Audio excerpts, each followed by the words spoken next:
Oh shit! I need to get the Street Fighter 2 sound effects. I'm game with that. Perfect. Japan. Japan. Oh, I want that. Oh boy.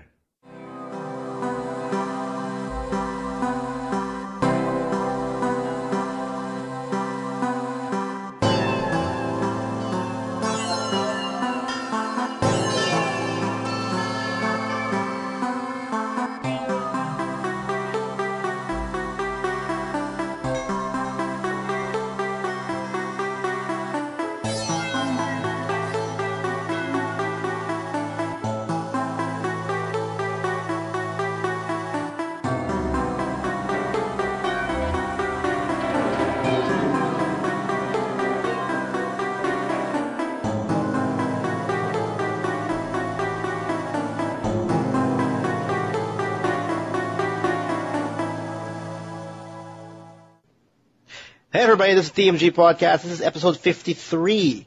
Our second episode of the month of October. It's horror month. This is a podcast of everything video games, and this is Carlos. With me is Will. And, sorry, I'm here. Hello. And Miggy. Hello. I'm just checking my notes.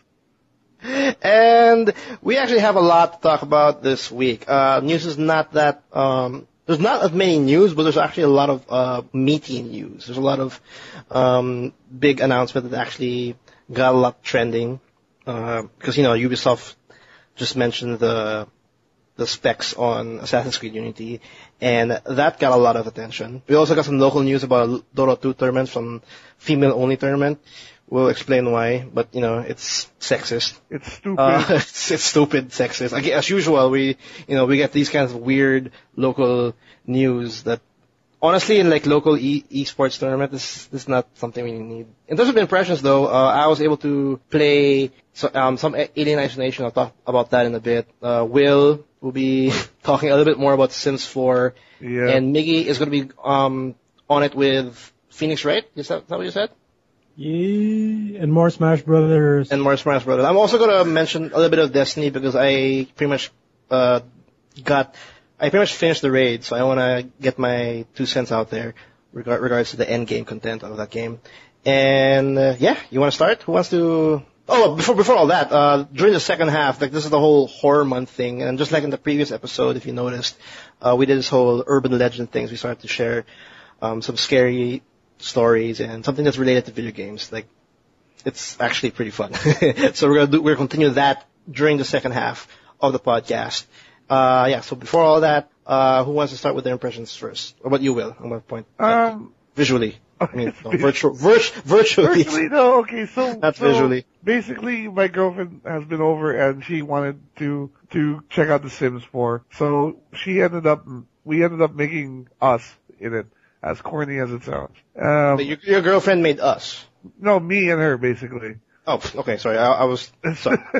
I'm staying down now. Sorry, yeah, no, I should be more. She made us as me and her as a couple, and then put us in the house, and then I'm very impressed by the fact that how, if you just leave them alone, how they act, if you set up the characters right, will more or less act the way you really want me and her to act in real life.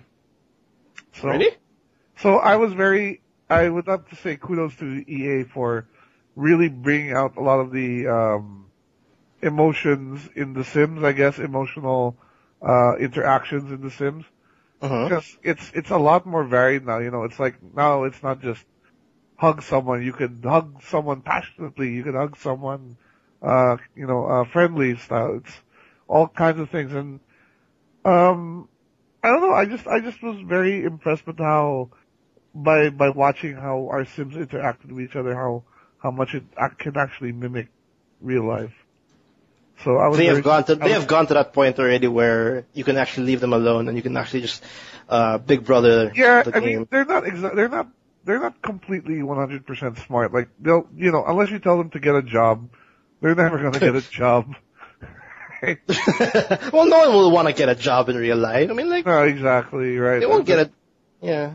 No, an inspiration or a push. Certain things you kind of need to take an active role in, like, they want to eat? Well, they eat. They'll eat and take a shower. Stuff like that, eating and whatever, they'll take care of that on their own. It's more like, get out of your house and visit another lot, like something like that. You actually have to tell them to do that. Or Move out of your parents' house. yeah, or like if you want to try for a baby, you have to tell them to do that. You know, you can't leave them to it and then, you know, come back and suddenly have a whole army of kids, you know, or something like that. A whole army of kids. Or like if you want to buy something new furniture, you have to do that on your own also. So, you know, Is it a treat? Is it still a treat though? Like playing it every now and then? Because I'm sure like it's a more of an on and off kind of deal. Because it's technically a casual game. Like I really think it's just a plain old casual game. It is. But, I mean, it's not something you can, but it's a casual game you can get sucked into for hours. Just watching, you know, your Sims go about their daily lives. I'm trying to think of a specific situation which I found really funny. Like, okay, for example, like, my girlfriend's a terrible cook. Well, babe, if you're listening, I love you, but you really are. But she doesn't know how to cook. He just said that. Babe, if you're Okay, go listening, ahead. I love you. She's a terrible cook. Go on. But she knows she's a bad cook, so usually I do the cooking. But she always wants to try to cook, right? So, Okay. what was funny was at one point her sim woke up before mine did, and proceeded to make scrambled eggs. And then the funny thing is while you're watching the sim, like depending on their skill level, like the way they cook it will be different from how say a skilled chef would cook it, right? Like, for example, like if you were a skilled chef, the animation might be like, oh, you're flipping the omelet around or something. Okay. And then this one, like she drops a whole shaker of salt into the pot. It's so terrible. And then, well, she made the meal, so we ate it. And then what happens is like, you can get in a bad mood because like your food wasn't very good. There's things like that. So, that I found that pretty funny because both our Sims ended up being in a bad mood because the food was so bad. So the mood really gets affected by the actions surrounding. Yeah, by like if the food is not prepared by a proper chef, that reduces your mood. If you have cheap furniture, you know, that can reduce your mood also. So what's the like if you're not comfortable, like if you don't take care of like your hygiene or stuff like that, your mood suffers for that as well. And when your mood changes, that affects the type of interactions you can have with somebody else. So, it becomes a chain reaction. Yeah, if you're in a bad mood, your sim will be more grumpy to the other person, you know? Things like that.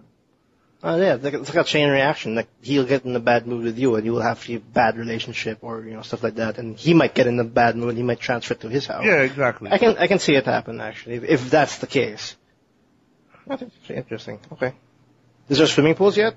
Apparently, I thought everything matters. What all matters really if there's a swimming pool. They're supposed to be patching swimming pools in for free, from what I've heard. They had to mention that. But so far, I haven't seen anything as far as swimming pools go. I mean, we're just playing, like, that Sims game is still going on there. I still have every intention of getting us three into the game and observing that. That should be fun. You know, if you leave us alone, if you actually make us and you leave us alone, and if we actually do a podcast, I'm gonna buy Sims 4. That's a bit too realistic already. No, but like, we'll probably end up playing video games the whole day. I know. Mickey's outside though, but with his 3DS. I mean, there's no handheld in the Sims 4, but you can play on your phone. You can play games on your phone. That counts. You can play Sims in Sims. Yeah, exactly. That's so weird. You watch your Sims playing the Sims. Simception. It's Simception, exactly. Oh god. And that's also what makes it weird. It's like when you're watching TV in the Sims, what your Sims are also watching. You know, it's really Simception talaga. But overall, yeah, I mean, she's enjoying it a lot because she's just enjoying the whole. She's not a hardcore gamer, although she tried playing what was that game? She tried playing Brutal Legend, and she tried playing one of the War for Cybertron games because she likes Transformers. But like, this is something a bit more her pace, I guess. Like she could just. It's so casual. Like you can just leave it by itself. It'll play itself for the most part. Yeah, and there's no actual skill. Like I'm not saying. Oh, yeah. There's no. I'm not trying to hit like Sims when I say it's too casual or it's more for a casual, because that's really what it is. And casual is not always bad. It's not really bad. It's just that's what it is. It's not like a hardcore there's a story. You have to do this. You have to do. It's very but you can already skill-based. see the claws of greedy EA coming in because they're advertising like clothes and shit now that you can buy as like little packs, you know. What if you want to polka dot polo shirt? You need to spend or $1. want like a Star Wars costume set or shit like that. Which will get pulled out by Disney. So don't buy those Star Wars things in Sims. It's a double-edged sword. That's pretty awesome though. Sims 4. It came out what? That's the first game that came out in the Burr month, I think. It's the first. It was one of the the big ones. Yeah, so it's out there in the wild. Do you think that's actually possible for a console port? So I heard a lot of chatter about that, like the EA considering bringing they did make the Sims 4 for the console. I think it was. That's why people are like were chatting about it now. It's possible, but in this platform or this version of the game, do you think it's like easy to translate or? I don't know. I always feel The Sims is best played on a PC. Like playing on console doesn't seem. I don't know. I just don't feel it would be the optimal experience for playing The Sims. True.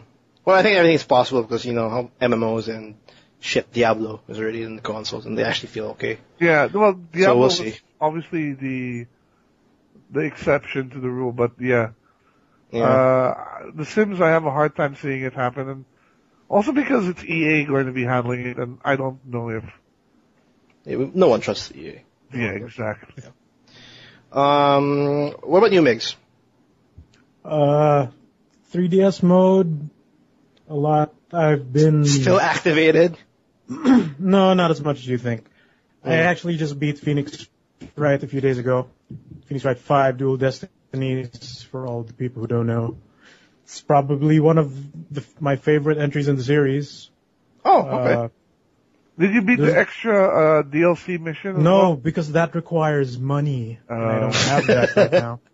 Damn it. But I will be getting that because, you know, I was kind of sad when I was about to solve the case. But a price tag showed up. No, because I saw the DLC before when I checked it out. And it's fairly cheap, so I will get that sometime. But it's one of the better written games out there for the series. And I like how case a lot of the case actually linked together for one big cohesive story, and how the transition between case 4 and 5 was almost instant because it's basically the same case but extended. Yeah, I did like how you kind of went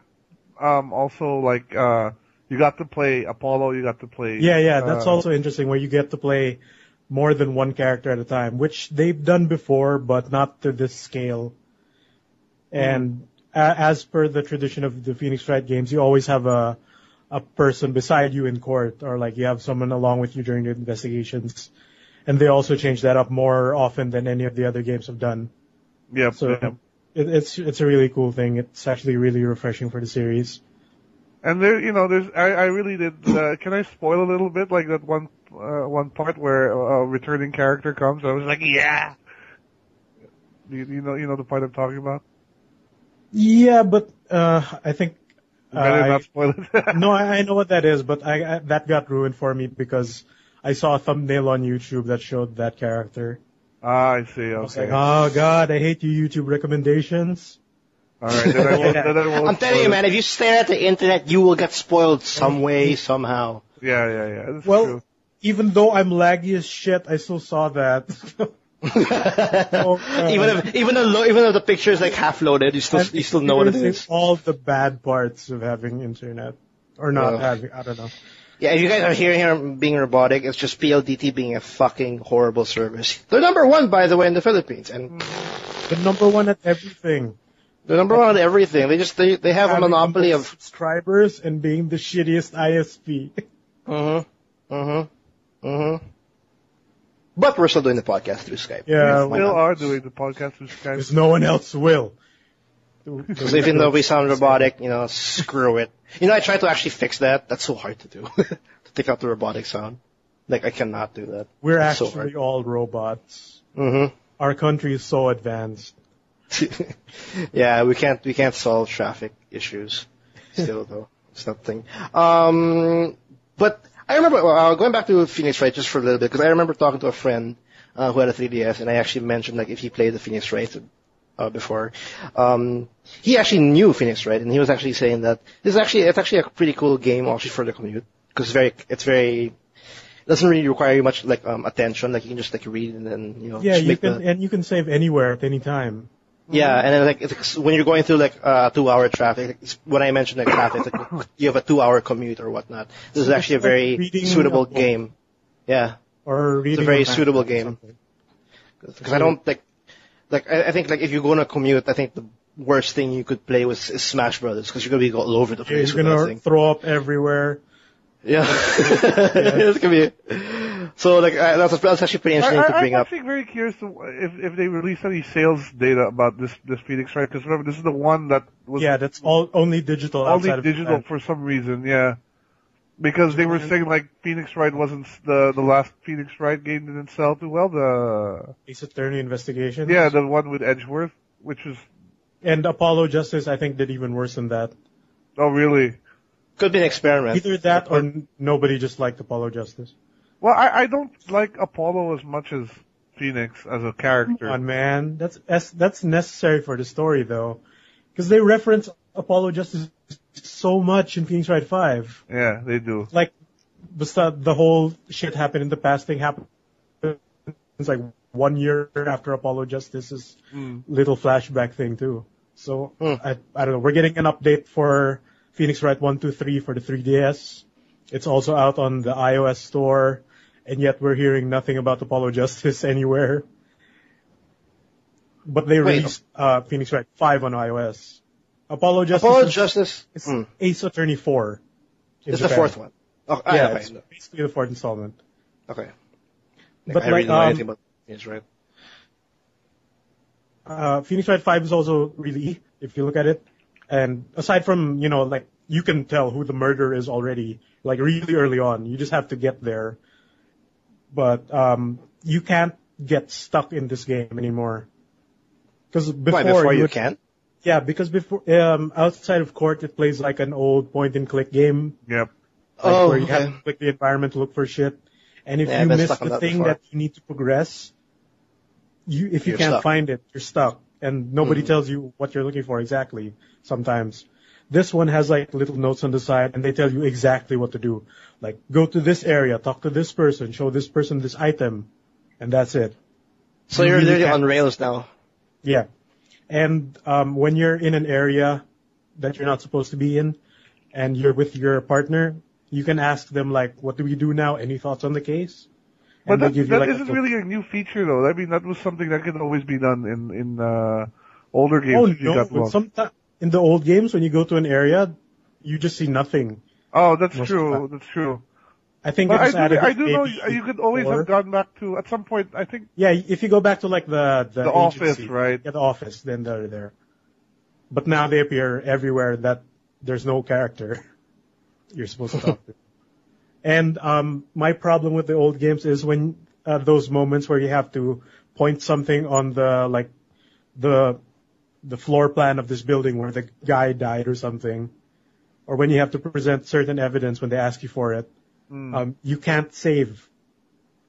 So like if I mess up, I restart and I have to work my way to the line before that happens. But now you can save anywhere at any time, talaga. So everything is just a lot easier. Oh, I have aside from those things. Wait, I have one more question though that I actually missed every time you talk about Phoenix Wright. Does Phoenix Wright, like the character itself, actually progress as a character? Oh, or yeah. We have this? I talked about this with my cousin who's also played most of the games. And from 1 to 3, he's essentially the same character. Like he bumbling new guy who always bluffs his way, like he bullshits his way to victory a lot of the times. And of course, in Ace Attorney 4, you play Apollo Justice, in which that game he's also just starting out. And he also does the same thing. He's clueless most of the time and he bullshits through, but then he figures it out at the end. Mm-hmm. And since this is like an 8-year gap from Phoenix Wright 3, Phoenix is actually like a lot more mature when you're talking to him, and he doesn't panic a lot anymore. But when you actually play him in court and some like he still panics. Yeah, he's still the same, but like his dialogue is also like written differently. Like he has learned from all those experiences. You but see there are growth. still moments where he has to bullshit his way through. But then all the characters do that. But yeah, like Phoenix has, like all of the past characters actually have matured, which is it's a really refreshing thing. That's good. At least there's growth between like the series because they're up to like their fifth. Like, you're saying this Phoenix Wright Dual Destinies is the fifth one. So that was my question that I kind of keep forgetting every time you talk about Phoenix Wright. Because that's one thing like many series don't keep missing, that the fact that there's growth with the character. Like if you go to Resident Evil and you check out Leon, like come on, seriously. He's the same. He's like the cool guy forever. Yeah, he just has different clothes, but on his jacket's getting thicker and thicker as he goes. No, like for Leon, they say like he's so cool. He's CIA, but his only mission before the CIA was being late for the office in Resident Evil 2. Yeah, that's He all. slept in, right? Yeah, that's the only reason why he was. Yeah. On his first day. Like what the On his fuck, first day, Capcom? it's horrible. Damn it, Capcom, get Resident Evil together. Okay. For me, with impressions, wait, Mix, do you have anything else?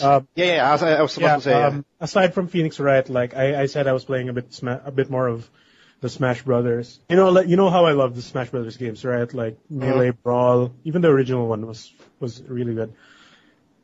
I can't play Smash Brothers 3DS for a long time. Because like of your thumb? Like maybe no, but like you know how you like a game and like you keep playing, or like in a fighting game when you go into training mode and you blow through 2 hours like it's nothing.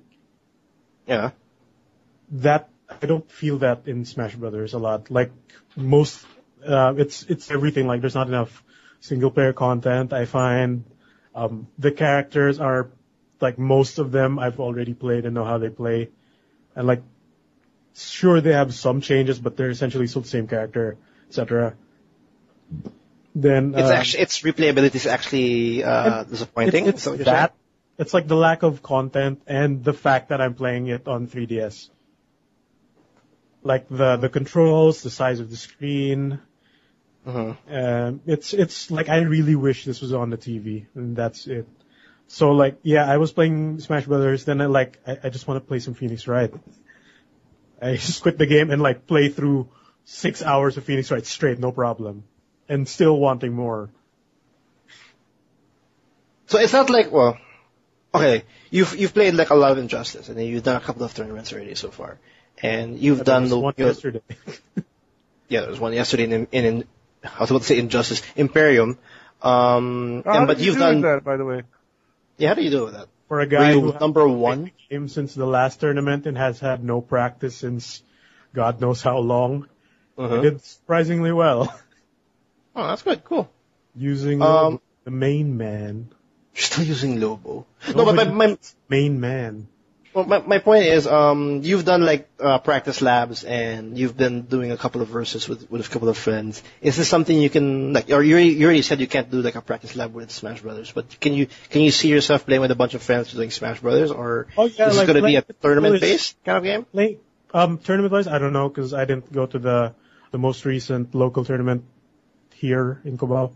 But for sure, playing with people is a blast. Like I played with Miguel Garcia, si Justice online. It was a bit laggy, but it was fine. Then I played with Harley, which had zero lag for the most part, except for a few slowdowns. Like no input lag, and that was great. But just because like Melee had the classic mode in Melee, where some are just combat stages, but some are like side-scrolling Mario levels, or some are Super Metroid stages or mini games and all that.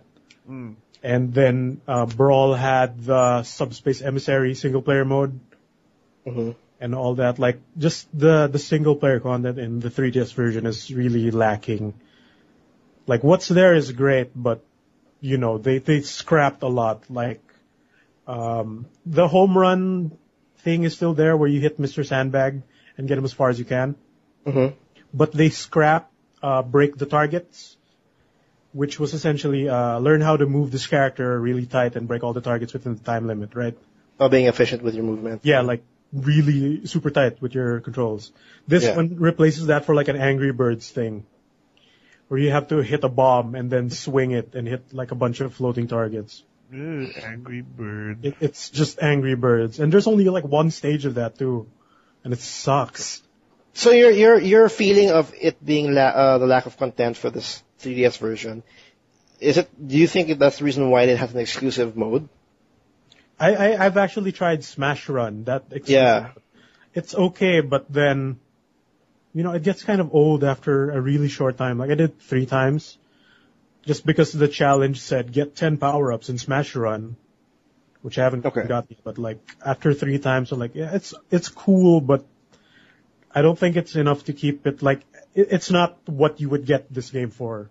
Like if it was a time when both the Wii U and 3DS versions are out in stores, Smash Run is not the thing you would get the game for. What else is different with the Wii U version? Just the graphics and the front. There's rumors of there being like a big single player thing that will replace Smash Run. Like a proper story mode. Yeah, like a proper. Shit, they still have things to reveal. What's up with this? Yeah, like with how short the time is for the release. Speaking of which, though, before I forget, like it's a very short mention. They officially announced the release date for Super Smash Brothers. The rumor. Yeah, they basically confirmed the rumor of the release date. Super Smash Brothers on the Wii U is coming out on November 21 in North America and December 5 in Europe. Well, for us in the Philippines, I'm assuming November 21 is the solid date for us. Yeah, I'm guessing we'll get the US copies. Yeah, I don't think we're getting the Europe version, so. But yeah, that's official date. Mm-hmm. And yeah. So I did find out because how the new 3DS will have a C stick for like shortcuts for smash attacks. Yeah, quote unquote new. The new 3DS actually has like increased processing power, which I heard is why the Circle Pad Pro will not work for old 3DSs, because there's not enough processing like space for it. To add an extra input. Because I noticed that Smash Bros seems to eat at my 3DS battery a lot faster than any of the other games I have. Mm-hmm. Like I didn't measure it, but I feel like it drains it a lot faster. And when you boot up the game, it takes a while, like maybe 30 seconds before you see the loading icon. And what happens is, the 3DS main menu, the home screen? Yeah. And when you're in a game, you just press home and you can go back to it and you can open your web browser, you can make notes, whatever. Yeah. The 3DS version of Smash Brothers emulates the whole home screen because it can't handle having the legit home screen running during the game. So essentially the emulated one is like a nerfed version where you can't web browse and you can't like boot the music program, etc. because the game itself eats up a lot of processing, and that's why they can't fit the Circle Pad Pro into the game, because it doesn't have enough space for it. No, I'm sure, because I was like, when they announced Super Smash Bros. On the 3DS, like, I think that, like, wow, that's really pushing the system, because that's, no matter what, the initial... With 3D on, which... Oh, that in itself, yeah, but, like, just also the core gameplay of what Super Smash is all about is pretty much 4 characters going chaos in, like, this arena. That's really a lot for a 3DS. It does, and all the items coming in. Yeah, in a very dynamic stage at that, you know. So it's like that alone is already a lot for a handheld, and well for the 3DS. So I guess it makes sense. Some side complaints is like some of the handheld unique stages aren't very fun. The Spirit Track stage is not very creative. Like, the Game Boy is cool, but I think as a Smash Brothers stage, it's really small. And, the lack of music is a thing. But then I guess that could be explained by the around 1 gigabyte, I guess, memory limit of a 3DS cartridge. Is there any install base for that game? Like, do you have to install a certain amount? I don't think so. But there was an update, but that was something else. No, but there's no like, was there like something on the 3DS where if you want to play this game, it has to install some data into your system? I haven't encountered any game that does that yet. Okay. That's what I was wondering. Yeah, but hopefully these little minor gripes will be fixed by the Wii U version. Yeah, because they have a lot of space for that. I mean, I'm sure there's a lot. So technically the Wii U version, like, based on what you're saying, like the 3DS version being limited, like the Wii U version is definitely the more superior in terms of like performance. Yeah, for sure, in terms of controls itself, it's going to be the superior.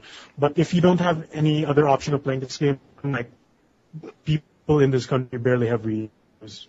Yeah. I only know one person who has a Wii U right now. And he's just put it in the corner, I'm sure. I know who you're talking about. Yeah, he doesn't use it. He only played it for Monster Hunter. Yes, hopefully. He played it for what? Monster Hunter. He played it for... Good choice, though. That's a good choice, though. Yeah, then after that, it's just been gaining dust in the side of his room. Darn it. Well... Yeah, but that's it. Like, if you don't have a Wii U, or, like, maybe if you're a child who has no money of his own, and you only have a 3DS, then it's a good game. It's just not the best on 3DS. The platform itself is limiting how great the game can be. Yeah, exactly. That's why I think that obviously the definitive version will be on the Wii U. Do you think it's too early right now to say creating? Well, we don't know because we haven't seen the Wii U version. If it'll be very different or not different at all. But like, do you feel right now there's a how different in terms of gameplay or like tiers maybe, you know? No, Sakurai said that the characters and stages, like, aside from the handheld unique stages, will be the exact same game. Okay. Do you feel it's too early to say there's a clear tier listing already, or? I don't know, man. I think it's too soon. I'm sure because of the system and like the limitations of the controls and of course, like I said, the system. I think both they'll have different sides of tiers. Like, you'll have an idea for the Wii U. It depends then on what type of playstyle you have. For me personally, I don't find like I guess I main Link because I've been playing him since Melee. Right. Mm-hmm. But I tend to not pick him now just because, you know, I've been playing him for such a long time and it's really boring. It's time to separate yourself from your... Yeah, his only new attack is the dashing A, which changed, but other than that, he's exactly the same character. Right. So I'm trying to pick like the newer characters. Then, you know, Marth is still there. He's still Marth and annoying. The changes to some of the new characters are good. Like Bowser is really good now compared to the slow car that he was before. The huge block floating did they around. fix that bug with the Yoshi making everything gigantic? Thing? I'm not sure, but that came out a while ago, like for the Japanese version, I think, where he gets bigger and bigger. Yeah. But that only happens in classic mode when you fight a team of Yoshis. Okay. Wow, that's a As pretty Yoshi. glitch. Yeah, you would eat the last one over and over again. Then each time he hatches, he gets bigger and bigger. That's hilarious. Little Mac is really good. Like, he's so fun. Just because how fast he is. Cool. And yeah, I just unlocked all the characters in all the stages recently. How do you like the unlocks? I mean, the locked characters that was like, they weren't announced. It took me a while to get Rob the robot, the last one, but I don't know how I unlocked them. I just kept playing like different modes over and over again until he showed up. How many? I was using a shitty character. I didn't know how to fight him with. Then I eventually beat him. But now I will not use him because he's the same character as Brawl. It could have been better, so much better. Well, again, as you said, I think the 3DS version is really not the optimal way to play it. If and when once we get the Wii U version, I'm pretty sure things will be a lot better in that sense. I think there's a big chance that whoever has the 3DS version, like people who have 3DS and the Wii U versions, when the Wii U version's out, that thing will completely be just in the corner, the 3DS version. Even though you can use the 3DS as a controller in the Wii U version. But who would want to do that with your defense? Exactly. Your defense Who would want to do that? Nintendo giving things you don't need. Exactly. It would be cool though if I like the when they do 3DS that. version would be able to use its own screen. Yeah. Oh, So like kind of yeah, like the Wii Yeah, U, like the tablet. Wii gamepad, yeah. If that was gonna be a Yeah, thing. well, But I don't know if it can handle that. Oh, anyway. Well, for me, because I think we have a lot to cover, but I want to do a short impression because I recently I got it yesterday. I got Alien Isolation. It's my way of like celebrating October. I picked up Alien Isolation for my PC. I'm currently working on my Let's Play, and that game so far I played 5 hours of it so far, and that game is actually a treat. It's actually a really good game. So from what I'm playing at this point. For those who don't know, it's Alien Isolation. It's a game set after the first movie of Alien. And you play as Amanda Ripley, the daughter of Ellen Ripley. And it's more of it's pretty much after the first movie, but before the second one. Yeah. Okay. And it's pretty much a tale of closure. Pretty much like Amanda Ripley, she's pretty much trying to figure out what the hell happened to her mom. Because some guy from the company, quote unquote. Ellen Yutani, is it the same company? Yeah, same company. They just like figuring out that whole alien business. It walks up to Amanda, giving her the opportunity to get closure because they find the flight recording of the Nostromo. I see. So that's where all that happens. They go to the supply depot. It's more like I'm not sure if it's like an airport in space. That's what it is. But we head there. Shit happens. A lot of people are actually there in where we play the game, where the station is, pretty much where most of the game is. And I got surprised at the fact that thankfully it's not just the alien that's the threat here in this game. And I think the first 3 hours was actually me never actually seeing the alien, but me still being freaked out because it had a good pacing to actually set up the mood and the atmosphere. It lets you you're always what the hell happened here? It shows you the aftermath, similar to when you first step in BioShock, for example. You're instantly what the fuck happened to the supply depot? Why is this so chaotic? And then you being very knowledgeable, this is just one alien technically.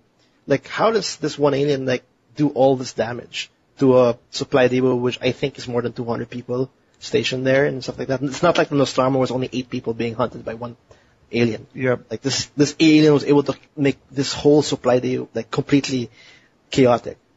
And then as you go on, you start to find out that the people living there or working there are actually fighting off, fending for themselves, not helping each other.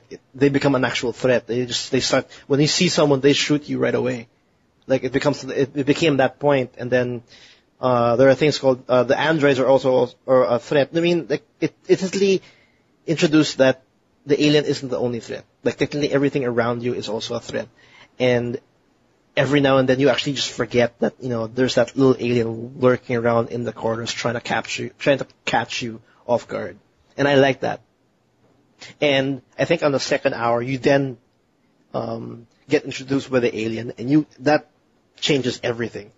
The game became more of a cat and mouse thing, and I think so far I've unlocked a couple of tools, a couple of equipment that I can craft, and I have never felt strong. I'm completely helpless all throughout. But you can still fight the alien, right? I can't. I don't know what to do yet. Up to this point, all I can do is run away, and it makes you feel like that's all you can do. And I'm playing hard mode, and a single barrel, if I touch a barrel and that falls and it makes a sound, that guy knows where you are, and you'll have to hide in a locker. You have to do something because the AI is smart. The alien AI is actually pretty smart. It's actually hard, and you get the sense of fear and isolation because you know how in the alien movies your trusty weapon is technically, or even in the movies, is the motion tracker. Yeah. Which pretty much essentially you know where the alien is. That thing is actually actually, if you put it on, that's a source of sound for the alien to figure out where you really? are.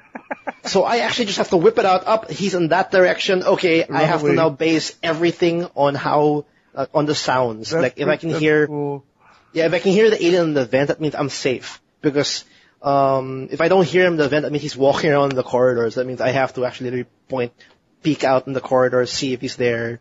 If he's in the corridors, then I can start running. Because that crouching takes so long. But essentially, the game is starting out to be a good treat, especially for Alien fans. Because I don't think for me, a lot of people have like, I like this Alien game, I like this Alien game. Me, I haven't found that Alien game where like, oh, this is a good Alien game. And Alien Isolation is turning out to be that kind of game for me. It's really capturing the first movie, not the second James Cameron movie. The first movie, the whole I'm alone. I have to be smart. I have to be tricky. I am helpless, but I have to find a way to get out. They're getting that perfectly. The story, it's a typical story. It hasn't matured yet, and even Amanda Ripley hasn't really matured yet. She's just freaked out on what's going on so far. She's not really, she hasn't, in my game, she hasn't had the time to actually interact with other characters as much. She's just freaking out and trying to survive at this point. There's a crafting system in this game, which is very similar to The Last of Us, and it complements this game very well because if you have a lot of tools and a lot of materials to craft stuff, the more options you have once you like face an android or face a bunch of bandits or or the alien itself. So that concept makes you constantly like, I have to check this corner, I have to check this table. But that also, like, you being curious about finding new items will catch you off guard because, the alien's there. It's a good mix at this point. And it looks like a good game, actually. Based on comparisons on, like, what people have done in, like, YouTube. If you compare, like, the PS4 version, the PC version. The PC version has turned out to be the superior one, even for the PS4. Because the PS4 seems a bit bland for some reason. So if you guys are trying to pick up, if you want to pick up Alien Isolation, I suggest the PC version if your PC can handle it. No, actually, Digital Foundry already said the PC version is pretty much the definitive one. Oh, then there you go. I can see it. I can definitely see it.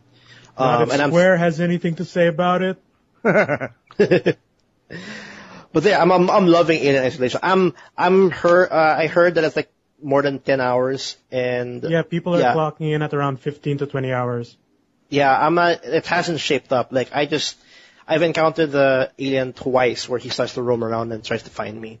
And that's like maybe 5 hours in. Like I haven't even got that plasma cutter, whatever, to cut on. Like there's a lot of doors I still have to unlock. I can really see it's a really long game. And I can't wait. I can't wait to play more of it. I'm making a let's play of it. I'm actually recording as I play it. And that's hard to do. That's actually hard to do. So once I put my let's play of Alien Isolation up, you'll hear me constantly just going shit, and running around like a little pussy. Because it's hard. It can also be a tough game. Especially for me who does not like stealth games. It really tests my patience.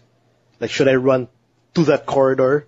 Because I've had like maybe 2 or 3 deaths where I want to like sprint to that corner and all of a sudden the alien was able to catch me. You can't outrun the alien. You can't outrun the alien at all. But yeah, that's my impression of Alien Isolation. Definitely pick it up. It's a great survival horror. It's getting mixed reviews. I don't agree with the people who say it's not a good game. It's shaping up to be a good game. And we'll see how this story shapes out. Where is the mixed reviews coming from? They didn't, I can't really say that, I've only but heard some people, good things about it so far. they say that the length drags down the gameplay because it's like, it becomes more repetitive as you progress. That's what they say. I see. Because technically the core concept of Alien Isolation is pretty much it's cat and mouse gameplay. I don't know, but I think you'll never be able to go toe to toe with the alien. You'll never have to fight it and then kill it or whatever, or like, you're a badass chick and then you have all these stuff. No, you're always in a cat and mouse situation. And that drags on now. And of course the story being weird. So I can't really say about those criticisms yet because I haven't gone to the second half of the game where that's what they were complaining about, of being repetitive, or the story, which I have to finish. So I see. All right. there you go. Let's do some news, guys. Yeah. We got. What do you want to start with? We have two big ones this We week. have to play another audio clip. God damn it. We got some. I know where your finger's at, Migs. Leave it alone. We got some news from Ubisoft making up some hubbub again about the new Assassin's Creed, Please, God. which is coming out next month. Apparently Assassin's Creed Unity, which is the next generation Assassin's Creed game. Only next generation, I should say, right? Yes. Because it's not coming. Yeah, Assassin's Creed 2014 for PlayStation 4 and Xbox and One PC, is. and not coming out for PS3 and Xbox Is it coming out on 360. PC? I thought it wasn't. I'm pretty sure it is. I think it's Assassin's Creed Rogue, which is not coming out on PC. Oh, okay. That might be it. But anyways, so the whole hubbub here is apparently the whole game runs only at 30 FPS at 900p cross-platform. And Meaning both the Xbox One and PS4, for those who don't yeah, understand. for both next-gen consoles. So what I'm getting, a lot of people are upset about this. I don't think it's really such a big deal, but I think the reason why this has been done is mainly to keep performance at the same level between. No. Read out the quote, because that quote is messed up. That the PR man said. The PR man. Wait, let me pull it up here. No, because they officially announced that Assassin's Creed Unity will run at 30 frames per second and will be at a resolution of 900p. Now, it's going haywire because a lot of people are saying that that's bullshit. It's not next gen enough. And like the other people are also like the PlayStation 4 community is now saying bullshit, Ubisoft. Like you're downgrading our version of the game just to be in par with the Xbox One. Like that's the conversation that I'm hearing everywhere. Well, what the PR but people said here is basically said they don't think it was a good idea because you don't get that much from 60 FPS. And it doesn't look like the real thing, which is kind of dumb. I mean, which is kind of dumb and them shooting in the foot because if you check out Assassin's Creed 4 Black Flag, that's 60 FPS, buddy. I think what they meant for more is more of a cinematic thing because in cinema, traditional cinema, it's I think 24, 25 frames per second. Yeah. So by limiting it down to that, you get more of a cinema approach to it. Yeah, because 60 FPS would look like a sitcom in terms of television. Yeah, but you can't compare movie. You can't compare movie and video games. No, and 60 works well for video games because you're rendering shit, and then it has to be fluid. Like I think the best example. Well, I guess I can't really mention it, but like The Last of Us is 60 FPS, and if you actually want to compare 30 FPS to 60 FPS, remastered.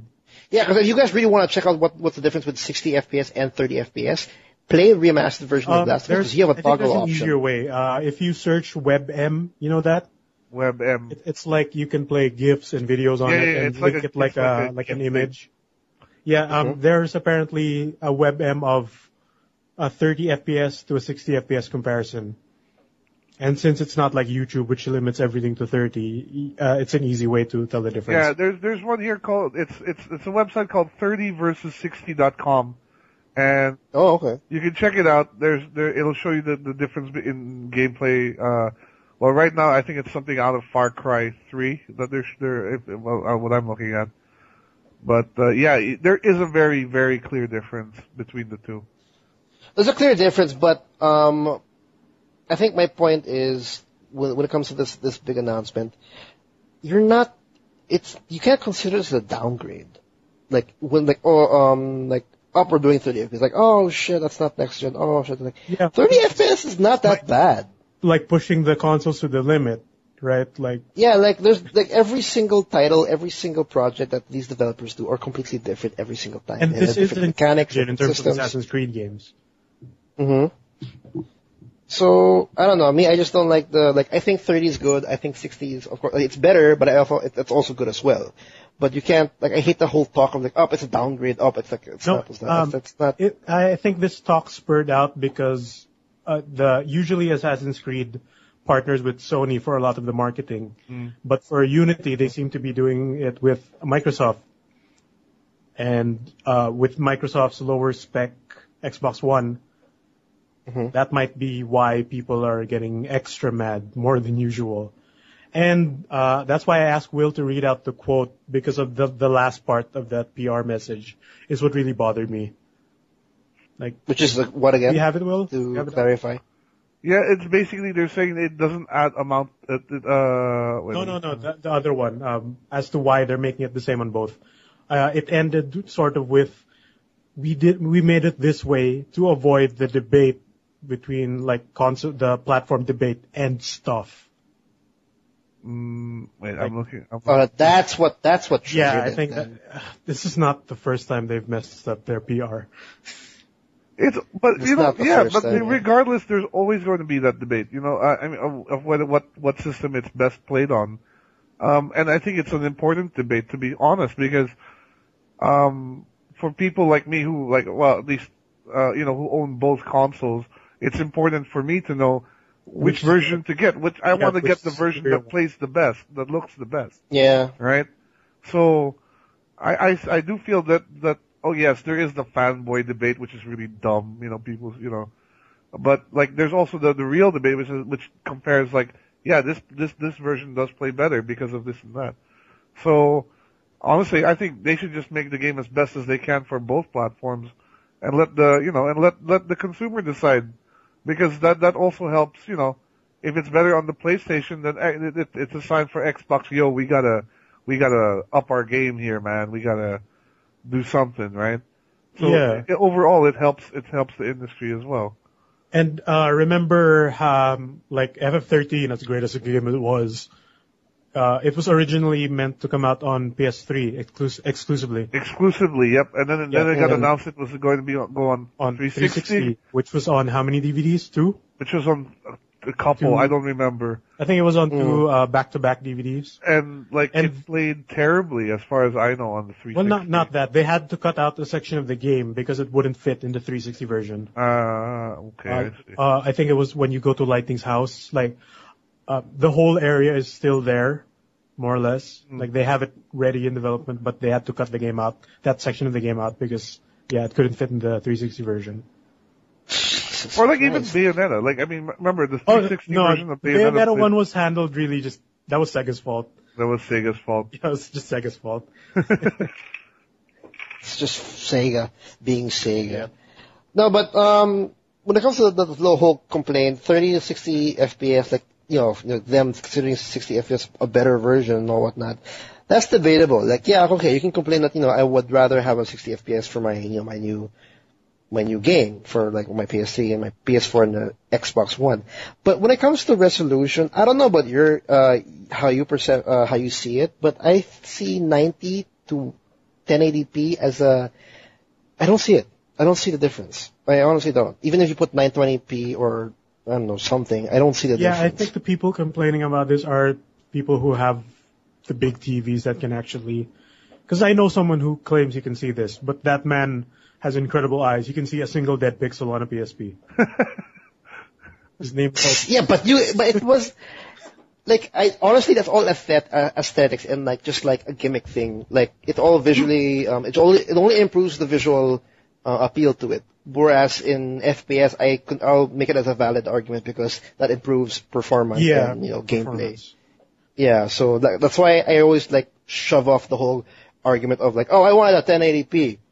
Like shit. Yeah, man. and people 720 is actually okay. People forget also that the difference between 720p and 1080p is literally double the processing power. Yeah, that too. Actually, everything at double the size. Yep. It's not just like, it's the icons are smaller than before. It's literally double of processing. Yeah. And who knows, they might actually be pushing the tech to its limit. Maybe they could have gone a bit over 900 on the PS4, who knows, but, they don't want to get into the debate and stuff. And at the end of the day, as long as the game comes out smooth, and I can actually see the game in a very crisp way. For me, as long as it locks at a solid 30, I'm fine. Yeah, if it says it's 60, then be 60. If it's 30, be 30. If you go below 30, fuck you. if you go below 60, then you should have said 30 in the first place. Like, Lock it down. It has to be a steady. Put a ring Lock on it down. Like, because if you put a ring on it, if you can keep a solid amount, that means you have a very stable game. And, hopefully we'll see that with Assassin's Creed Unity. Because I remember complaining about Assassin's Creed 3's frame rate. Because once you go in the wilderness and you see the fucking, like that's the forest. No. That thing will chug. That game it won't crash, but that will chug. And then I have a good system already. And that was really bad. Infinitely spawn red coats. Yeah, I know. I so hate that game so much. But let us know what you think. Like, is 1080p a really? Because I have a lot of people already like 1080p, 60 frames frames per second is actually a decision, a big selling point when it comes to a game. Is that also like? I don't know enough people who bitch about resolution, but like Arlie appreciates 1080p. But he's fine when a game is at 720 on his PS3. Like, he understands that it's 720. Yeah, I have a couple where they actually get shoved off. Like, ugh, I don't want it. I want 1080p. He only actually saw the difference when he got a bigger TV. Mm. It's like me, Which is, I can only go up to 720. So I can't see. Mine's 1080. It doesn't matter. So. No, but what do you guys think? Is 30 our viewers, is 30 FPS okay? Like, if you can't see frame rate, look up the thing we mentioned, the 30 versus 60.com, yeah. Yeah. Is that numbers? 30 versus 60? Yeah, 30 versus 60.com is numbers. 30 vs 60. Yeah, because frames per second and resolution. In the notes for you guys to check out. Yes. I know a lot of people who cannot tell the difference between 30 and 60 until they see it side by side.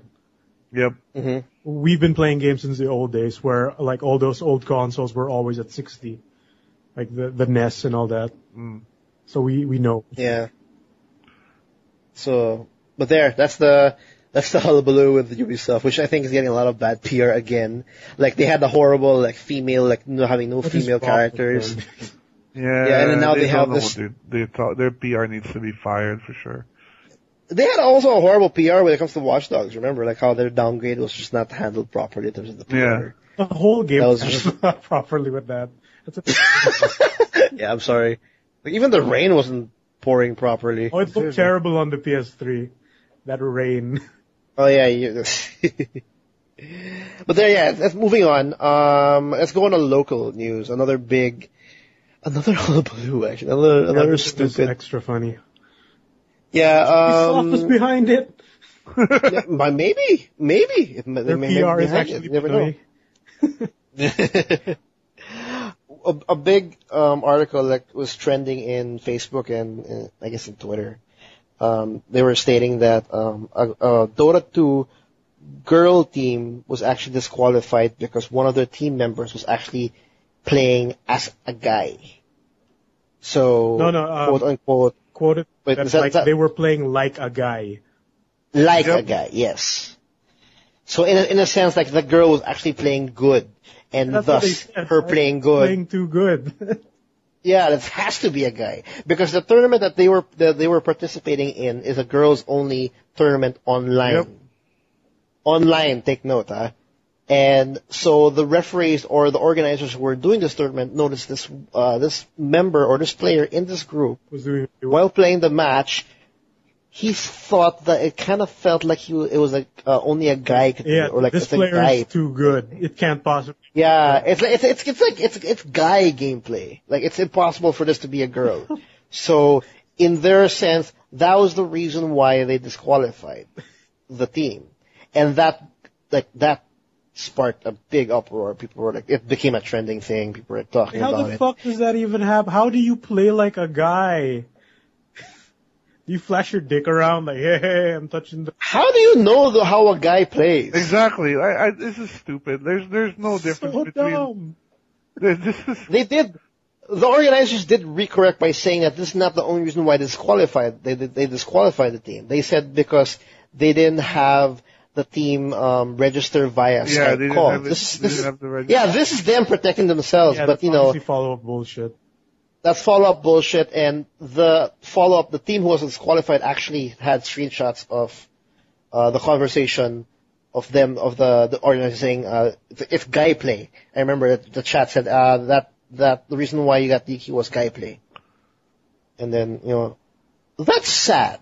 That's completely sad, and makes me think that, I will get disqualified if I play shit in the mid lane and Dota 2? Does that mean I play like a girl in... Yeah, do I play like a girl, or is that what this organizer is saying?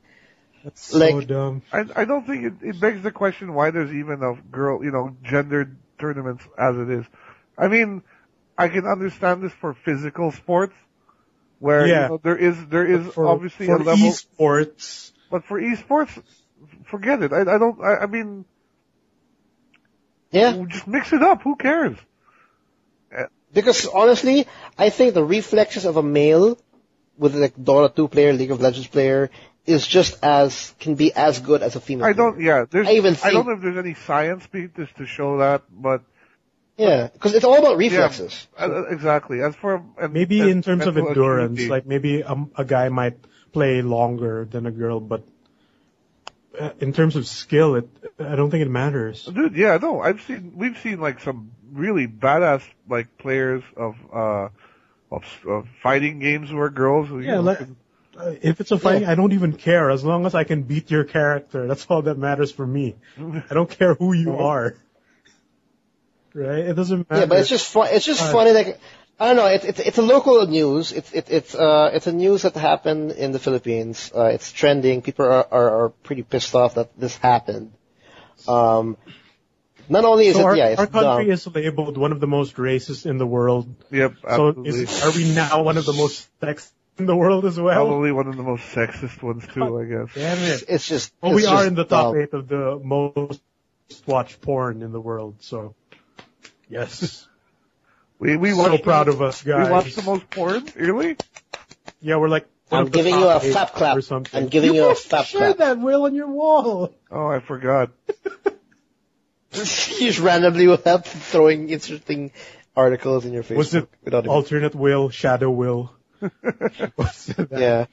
The true self. But we had a discussion before on how because I think in Europe, or was it in Dreamcast? Dreamcast? Nobody has it. No. DreamHack. Sorry, the term, the big European esports tournament, DreamHack, or was it on some other place? I think it was. But my point is the Evo one where.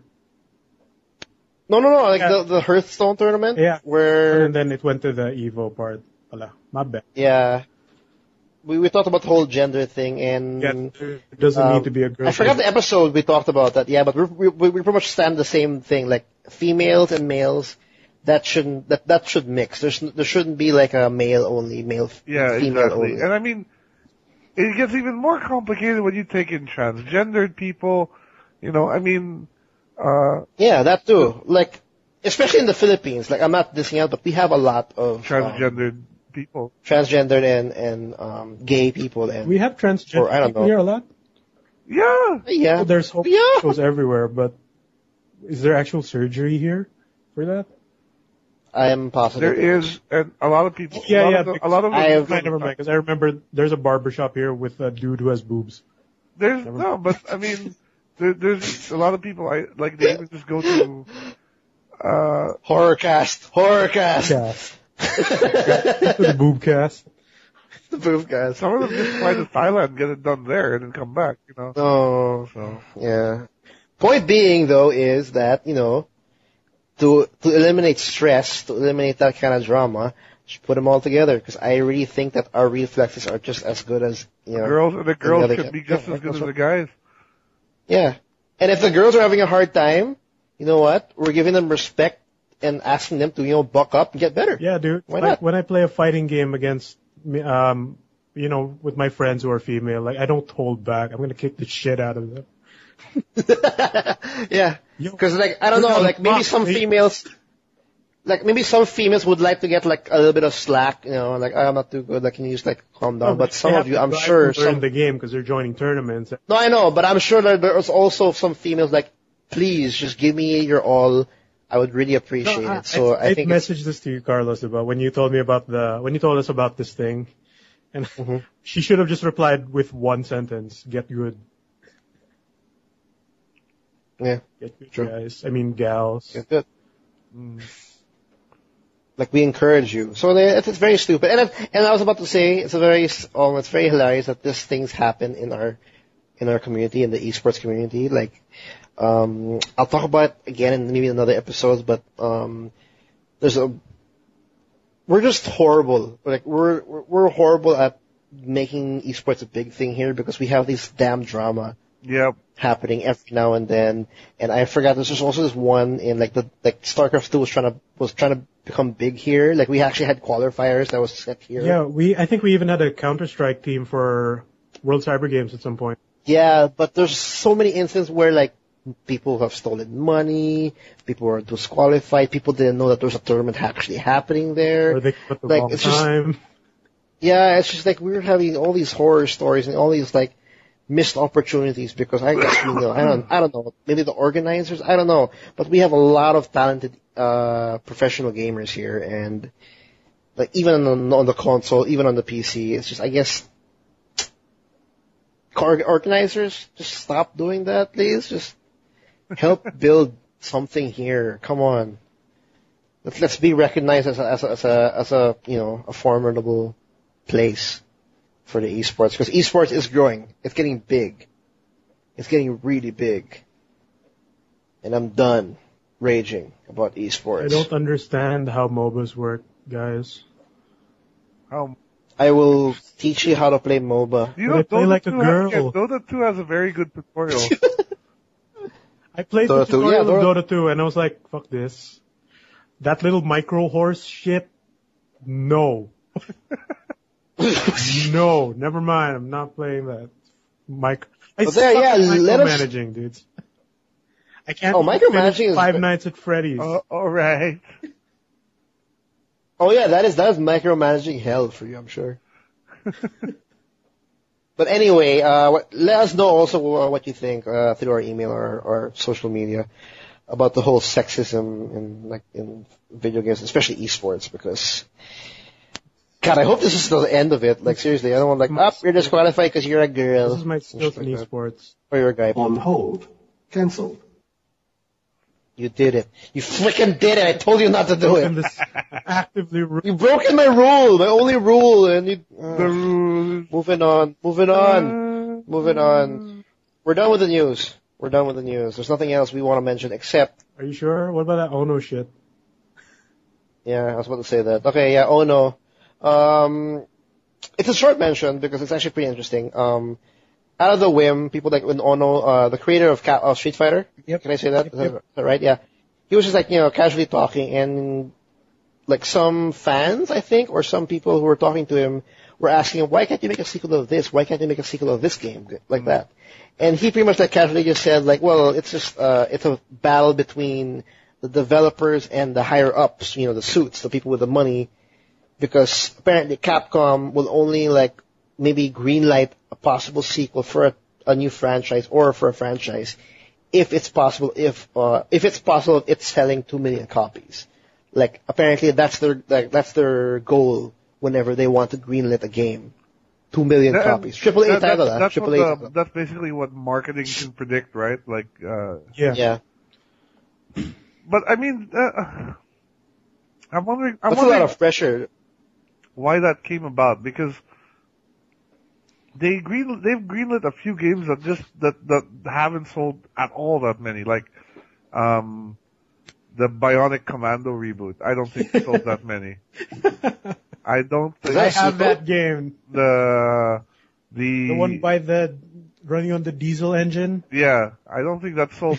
But even the diesel. Yeah, they made a whole new game engine for that game, and nobody cared. And I don't Tanked think so hard. I don't think Lost Planet 3 sold 2 million copies. That got greenlit. I don't think. Yeah, in terms of their old IPs, it's a weird thing because they've brought out some questionable sequels. Dark Void, do you remember that?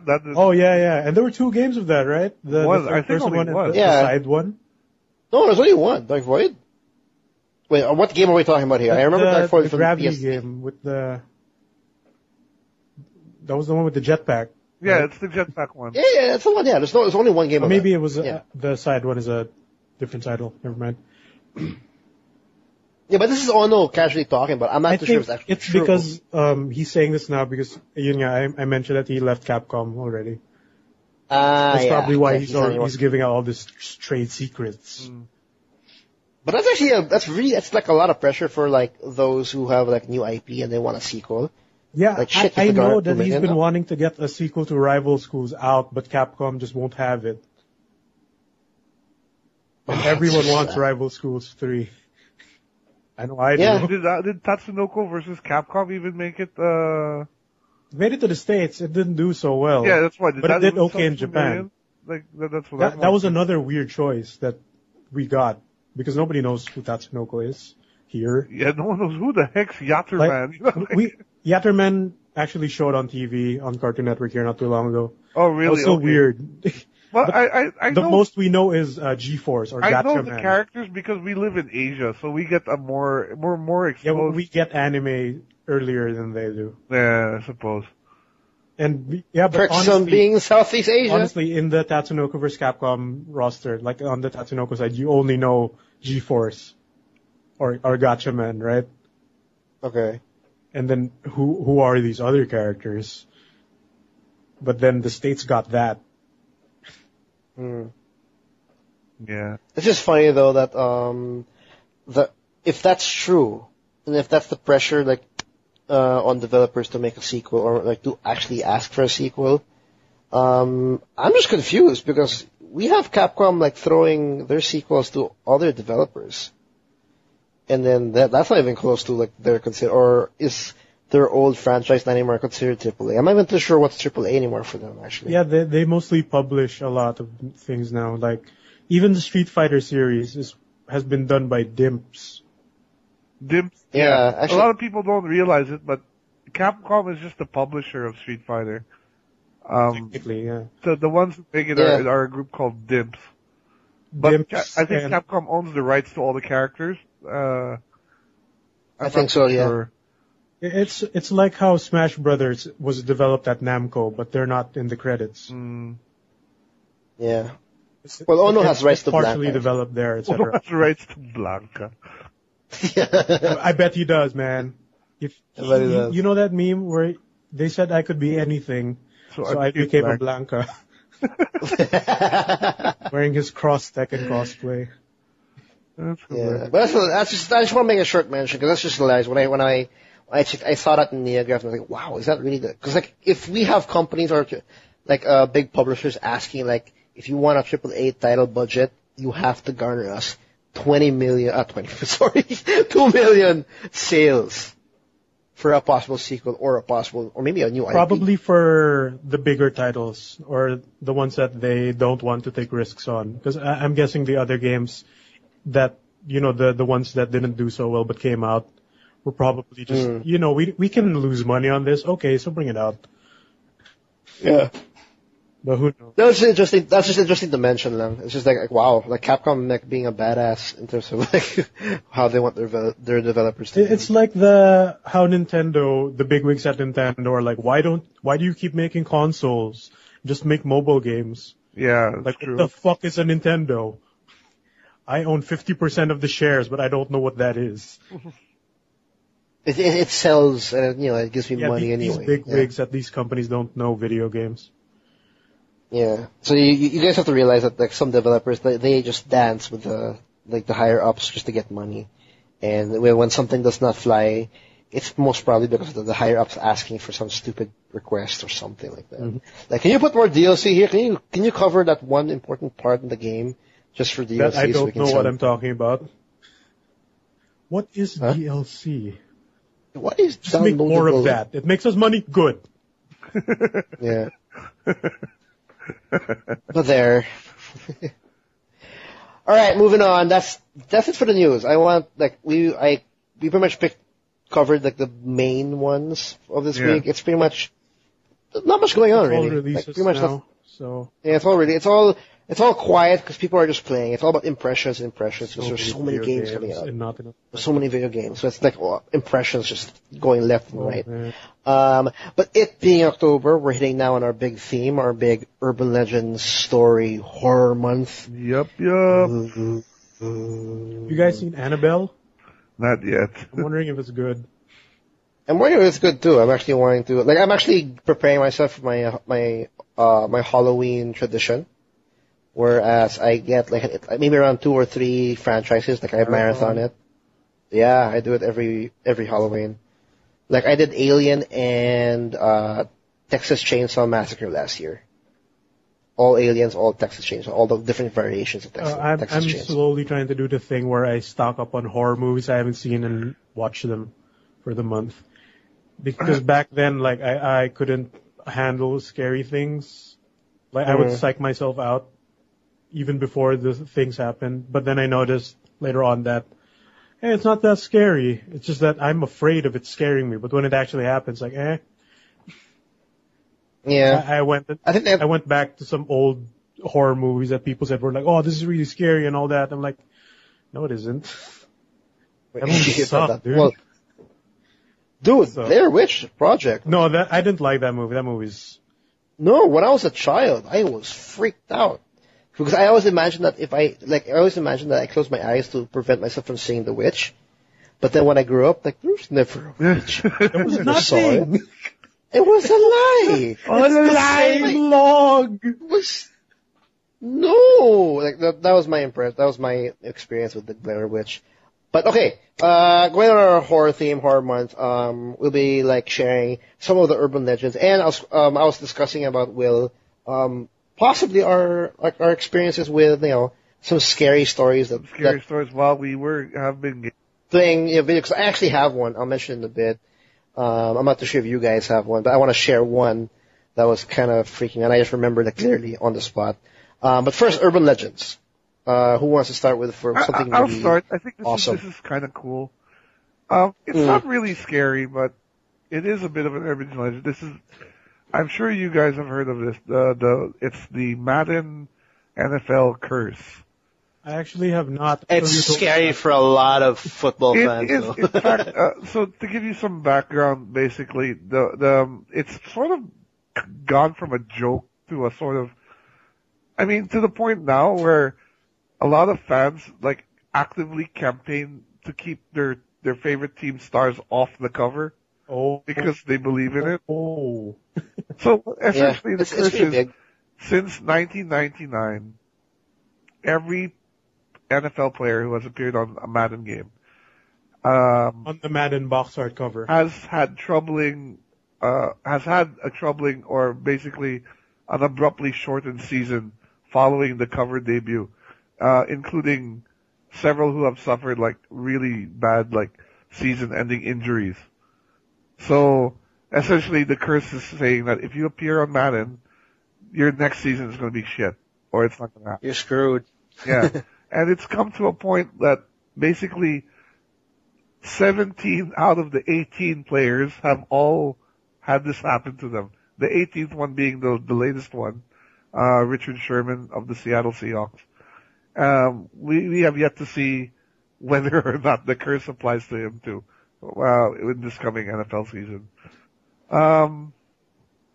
But it's become such a widely recognized thing that I think there's even like there are odds in gambling houses regarding the likelihood that the cover athlete will be injured, So, of course EA always says it's nothing, but, 17 out of 18 is a pretty solid track record if you think about it. That is I'm sure that's like a horror, that's a nightmare for like, oh my god, he's in the box art. I know I'm not gonna vote for. Damn it, EA. Yeah, and John Madden is ruining my life. going out I'm and sure even injuring the these players players. know about it. Like if EA approached you, if you were a pro NFL player and EA approached you to be on the cover of Madden, you either gotta be, I don't know, if you've been playing long enough, you would know about the curse. I'm wondering if the price to be in the cover actually is like was affected by this urban legend. Like, well, shit, man, you gotta pay me more because there's a big chance I might actually lose a leg here or something. Conspiracy where they actually try to injure themselves to get like some leaves while getting the photo shoot money. Oh, maybe. Oh, maybe. did I just crack the case? You just might have thrown a hint It was me. that might trend. Yo. Yep. Madden seems to be a good game though. Madden has been coming out for years now. I think it's been 20 years they've been making Madden games. So, again, that's an amazing track record for this fucking and place, actually though. what Like 70 out of 80. Yeah, what happened was basically, I think up till Madden 98, the only person who was on the cover of Madden games was John Madden himself, right? And, I think you're right.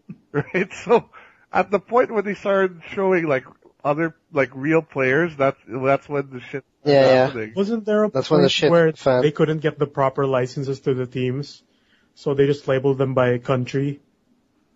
By state, you mean? Oh, By state, rather. And I think. As far as I know, EA always had the Madden license, didn't they? Or maybe I'm thinking of another company. No, you mean, the early 90s, I think. That's right. Yeah, during the 16-bit era. They didn't have the NFL license, so you could be right. I'm not sure at what point they got the license. Yeah, I think it happened for NFL and NHL. But I'm sure I'm positive about the NHL one. But what's funny is it's only Madden where it happens. You know, it's not on FIFA. It's not on any other of their sports games. It's not on NBA show. Yeah. So, but you know, to be fair, football's a pretty rough sport. So people getting injured is not exactly a uncommon thing. Yeah. And if you're a star player, like big enough to appear on the cover. Yeah, they'll gun for you. Exactly, right? So it's kind of a self-fulfilling prophecy in a way. But still, end of the day, it's a fun story. It's not that. It's a fun urban legend, yeah. Even it is scary. It's not that creepy or anything, but, you know, it's there. And if you're a hardcore football fan, I'm pretty sure you wouldn't want your team's star player to be on the cover of Madden. For sure. Especially, yeah. But that's actually pretty interesting. I always thought that was, that was funny because for some reason, I've known that curse for a while and it's just for some reason, up to now, up to this point, it's still there. It's still in check. It's still going. It's still going, like, oh god, it might be true. But just to be sure, just to be clarified, it's not necessarily like they have a like bad injury or something. It's just basically the next football season goes really terrible for them in some way. So maybe like their team gets knocked out early, or they do have an injury or whatever. But yeah, so there you go. They should just get a nobody to pose in the cover and see what happens. Just to see if the curse applies. It's like Dark Souls. You're cursed.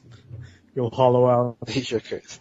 Bearer of the seek less. Well, the one urban legend I want to share is actually, well, it's not really that scary. It's more like a creepy thing, especially for those who are a fan of Earthbound. And I think whoever played Earthbound pretty much know what I'm talking about already. Earthbound's it's an RPG game. It's a very cutesy, like if you see it, it's a very cutesy art. It's about a little boy trying to fight aliens. Yeah, and it's something like your nephew would play, like a 6-year-old or an 8-year-old that he would enjoy. During the final fight of that RPG, apparently you have to fight. You pretty much are tasked to like beat this. What is it? An alien? Like an alien called Gygas. Yeah, Gygas. Yeah, it's Gygas. Yeah, Gygas. And he's so powerful. He's really powerful. And the only time, I guess the whole the bunch, the bunch of heroes, decide the only way to defeat this powerful alien is to beat him on his weakest point, on his weakest part. So they have to go back in time and find Gygas when he's very weak. And they don't really mention it. They don't really say that where you are, but they went back in the past. Everything is red. They search for Gygas. Everything is red. They're walking on essentially intestines on the way.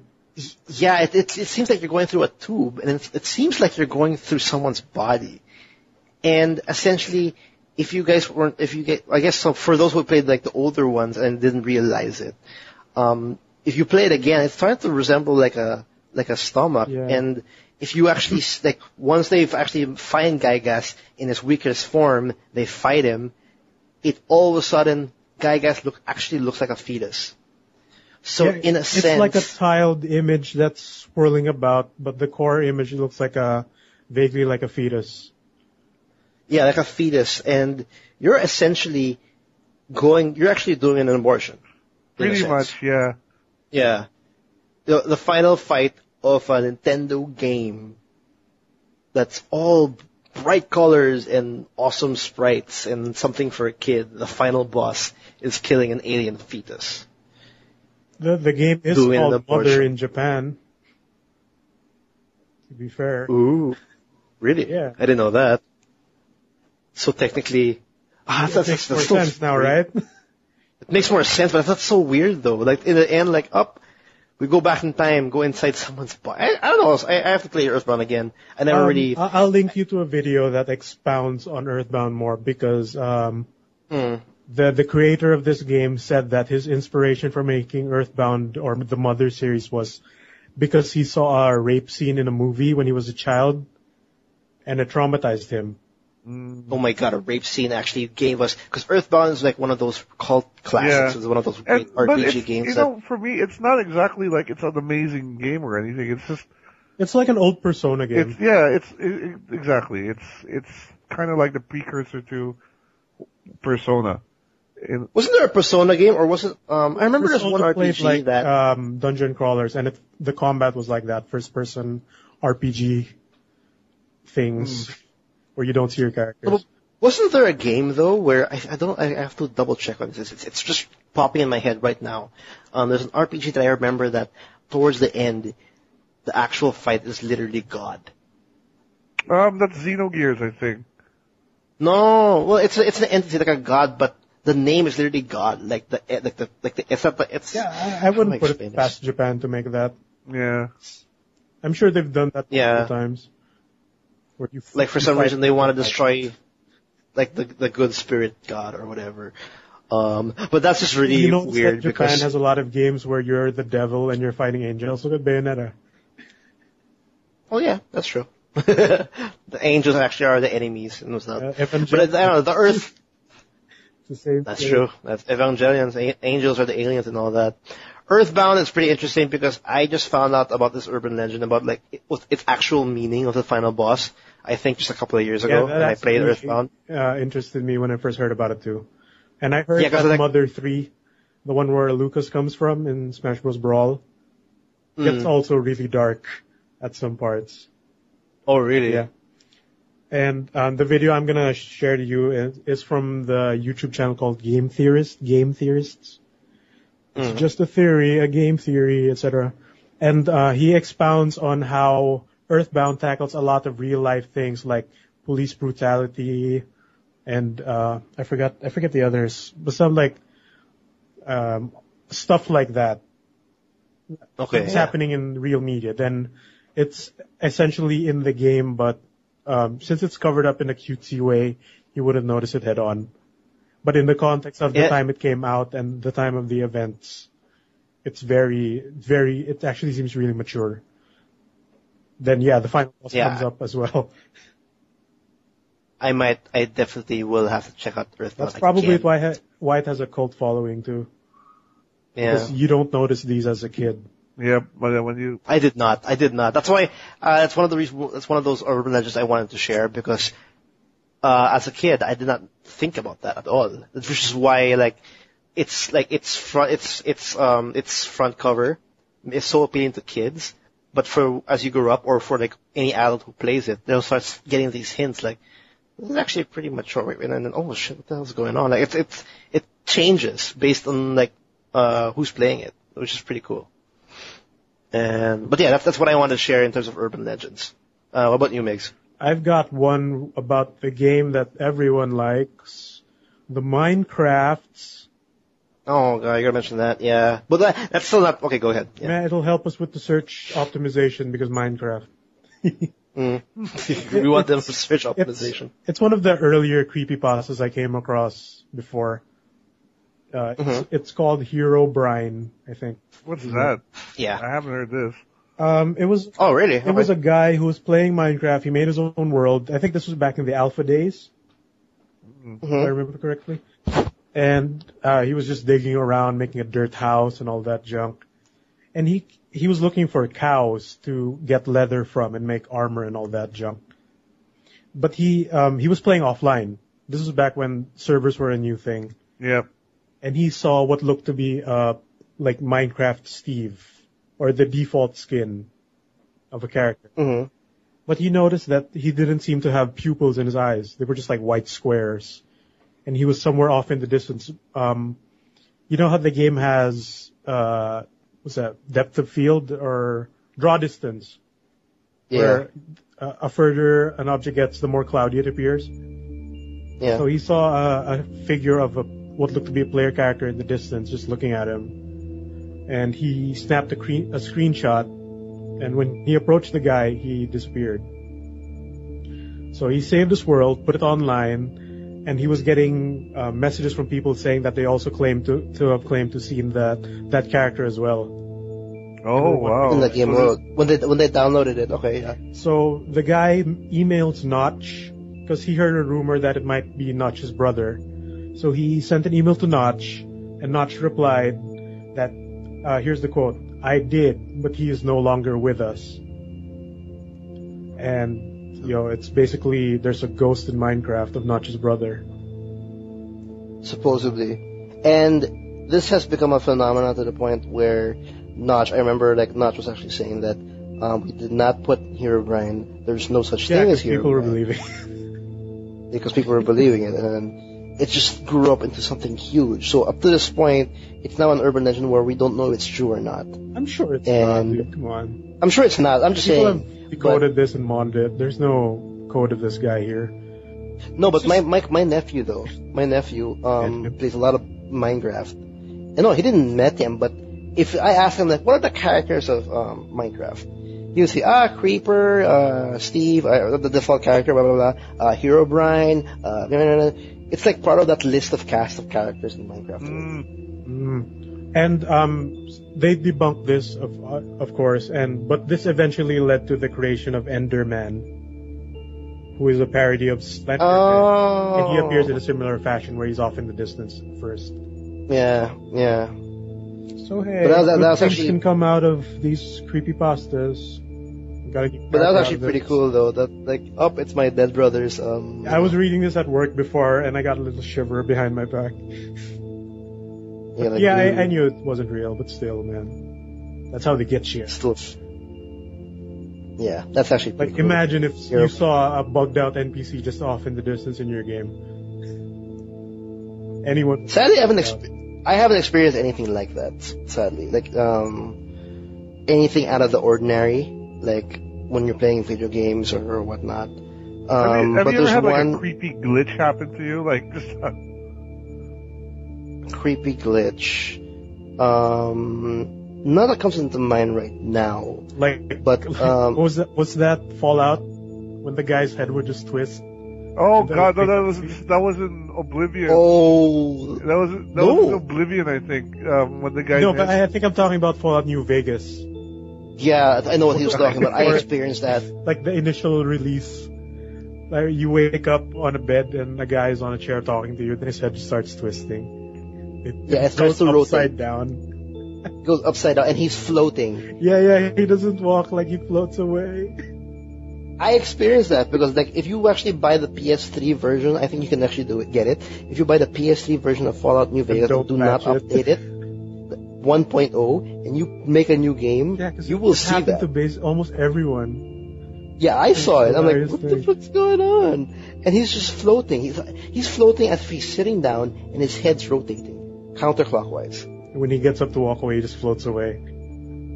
Yeah, and if he gets up, his whole body tilts as if his whole body's his head. Like a generic ghost pose where your arms are droopy. Yeah. Floats away. It's not. That was It's not actually- even the that's one. T-pose that people do when rigging a character. No, but there's one experience I had like when I was a kid. Back when the game Manhunt, you guys remember that Manhunt? Oh yeah. That Yes, game, when it came out, yeah, PS2. I played that, and actually, it just occurred to me today. Manhunt wasn't that scary when I was playing it. For those who don't know Manhunt, it's a game where this director asked was he a killer or was he just a regular guy first? I forgot already. I don't know the premise of one, but in 2, I think you're an escaped convict. Yeah, you're an escaped convict and you're basically playing this weird sick. Yeah, I played the first one. I'm not too sure if the character was a killer already, or like a murderer, or a normal person. But the character you play is dumped in this location, and the director, who pretty much captured you or whatnot, are asking you to do like these acts of like murder to random people around it, and so he could record it and make I think a film out of it. And the one thing that really like a snuff film game. Yeah.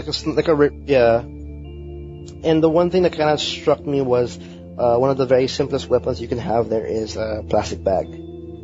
A plastic bag where you can put in your head, And you tie it, and then you, suffocate the man. yeah, you suffocate the man. That's normal for some, but that kind of bothered me when I played before because that kind of scared me because that's a very simple piece of item that anybody can get. And that basic concept of like I can get a plastic bag and I can put it in someone's head and I can kill someone, that freaked the hell out of me for some reason. Yeah, Because it's such a simple weapon. that was actually what sparked a lot of controversy for Manhunt in the Yeah. media. And they kept showing the screenshot of the plastic bag attack. Yeah, and that's the most efficient one, if I remember. Like it's the easiest to get, and it's the easiest to do. And that stuck me the whole time to the point I got this really bad nightmare where I was in the same situation and someone was chasing me with just a plastic bag. And he wasn't really like, showing the plastic bag and chasing after me, but the fact that I saw him with a plastic bag made me so scared I just ran away. By the time he caught up to me, he put the plastic bag around my head and he tied it, and I was suffocating, and then I woke up suffocating.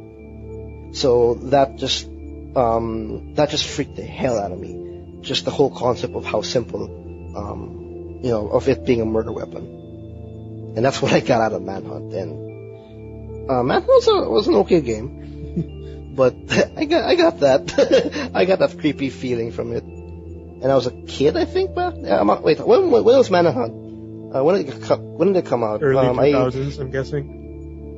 Yeah, I was in high school, I think. 2003, Yeah, I got freaked out 2004. around that time. Yeah. And yeah, that freaked the hell out of me. Just that whole concept. I think because of that, when they released Manhunt 2, they every time you kill someone, the screen goes black and white and has like the bars of static that scroll up on CRT TVs. Yeah, to lessen the Yeah, violence. that's how they censor it in Manhunt 2. Because Manhunt got a lot of fucking PR like nightmares because like it's a no-no for kids and stuff like that. Because the title alone, the concept alone, everything about it was just screaming horrible. So Yeah, I thought Manhunt was like a really this is gonna scar me for life. Then I played it and it's okay. It's like Mortal Kombat, you think like, oh, this is really... Yeah, but Mortal Kombat is silly because you could just rip someone's arm off. Yeah, but it was, you have to remember, Mortal Kombat is the reason we have ESRB ratings. Yes, yeah, that's true. yeah, that's true. I remember my mom, No, but I guess my mom actually freaked out when she saw blood on MK1 because I had it on the PC. Oh, that's so violent and but it looks like ketchup. Look at how much blood is coming out from me punching his face. That doesn't happen. That's not realistic at all. But that just made me super paranoid. Yeah, oh my god. yeah. The premise of the plastic bags suffocating someone is really, really disturbing. I never thought of it that way, and I never put that concept or like of that usage of a plastic bag in my head. Yeah, ever. neither did I. It never occurred to me.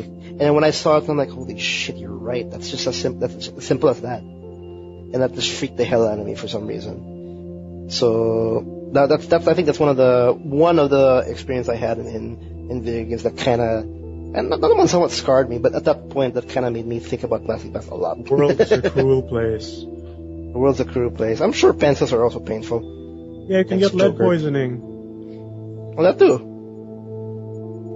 Do you guys experience anything like that though? Because I remember like when Will was asking me about that. That just struck in my head instantly. Like, oh my god. One of the scariest moments of me gaming was from the game Condemned 2. Which is about serial killers. Isn't that also like a TV show thing? It's sort of not really a or TV am I show thinking thing. of The Suffering? No, Condemned 2 is you're a detective basically. Oh, the Condemned 2 is the first person one, right? With the Yeah, bear? it's first person. With the There, exactly. Shit, that's how I found 4-Player Podcast. It's the bear. That bear. That bear is the climb scared the the stairs. shit out of me. That bear, this was the first time, and I had to pause the game because I had to catch myself to breathing because I was so scared of this goddamn bear. Because if I remember correctly, that bear just comes out of That's the nowhere. thing. the house. The whole setup is basically you're investigating this house, and you're finding clues all around that something big is there, but you don't know it's a bear, right? You just You know that expect there's like a monster, but No one would yeah, expect. and the whole thing is the game is set up so it's kind of a survival horror-ish sort of environment, right? So. but it's So you're not looking like around, and monsters then you're in the zombies. house already, and you hear this thing moving around, and you don't know what it is. Until you get to the first floor, and then boom, It just bursts in this the door. bear just bursts in the room and it's like a crazy ass looking. It's huge, yeah. deformed He's got bear. the crazy eyes. Yeah, and it just starts chasing you, so you're running for your life, and you climb up the stairs, and He can climb the stairs it too. can climb stairs too, and you're running. And like he breaks through all like the doors and The the wall, bookshelves. everything, until some point when you find, where he finally. Yeah, I remember with that bear, all the wooden walls felt like paper to him. It just kept on I think falling that off. was Like a it's segment nothing. where you could hide in between something, but Yeah, he'll just and break through. And you'll see him like clawing through. Yeah, to he'll get paw at his you. way in. And oh my god, I was so freaked out. I had to pause the game. I was like, I had to catch my breath. And literally, I had to think, okay, what do I do now? What do I do now? I wouldn't think a bear is scary, like it's a bear. It's just an Bears animal. can kill you in real life. Yeah, but when you realize this is like a crazy rabies infested bear. Yeah, that went through a freaking house to get you. Bears can run faster than people, but like not that fast. Not as So fast. sorry guys who haven't played Condemned 2, I've just spoiled the best part of the game for you. But Yeah, that's a very iconic part. that Like, bear The really only thing I know about Condemned 2. The bear. same. And that is the best part of the game. Like, if you get to that part, and I would not tell you at what point are you getting to the bear. I'm sure if anyone who hasn't played Condemned 2 and will after listening to this, will still like run for their life because it instant kills you. Yeah. Yeah, as long as that bear touches you, I you're think dead. what makes it so good though was just how they set it up. It's like, It's so quiet. it's so quiet. You're finding these little hints, like, oh, there's blood here. There's like something was dragged here. So Oh my god, a bear! and then The door. not and just you that. Then see you it. start. Then you're in the house. You start hearing it, but it's not the distinct bear noise. It's not a bear growl, yeah. It's like a monster growl. It's like, yeah, and then you kind of see shadows of it walking around, and then you get up and it's a bear that comes and It's a bear, man. The bear. so by the time you're getting up to the first floor, you're kind of scared already because you think, okay, I got to figure out what this thing is and probably fight it, and then you realize it's a crazy bear and it's chasing you, and you have nothing, you have no gun, you have nothing. So I bet if you had a weapon, it wouldn't make a difference in that scenario. You would tickle the guy. My god. for me, I that do was remember my that. probably scariest gaming moment. Well, that's that one, and then I think the Sorry. other one I had was the first Fatal Frame game, but because there's a particular ghost in that game called the Broken Neck Ghost. So what happens is, Fatal Frame, essentially, you take your camera and you take pictures of ghosts, right? Yeah, you damage it that way. So basically, at first you think it's just this headless ghost that's coming at you, right? And okay, whatever, it's a ghost, it's scary, woo. But then it freaking turns around and its neck is like snapped back. It's the head is hanging on its back. The head is hanging off its back and it's looking right at you with crazy eyes. Does it chase you? Yeah, backwards? And it chases you backwards, and you're like, "Oh my god, that's the freakiest shit I've ever seen." And to this day, I still find that ghost scary as hell. Moonwalking. If there's one thing I don't like about scary movies or scary video games, the one thing that I get really bothered by is it's not like a broken neck or a broken finger, but if you have no jaw, nope, I'm out. I do not like jaw, but anything to do. So like in World of War. Anything to do with jaws, like a dislocated jaw, or you snap a jaw, or like if it's you hanging. open the jaw. So did you enjoy? Yeah, or if it's hanging. Season 2?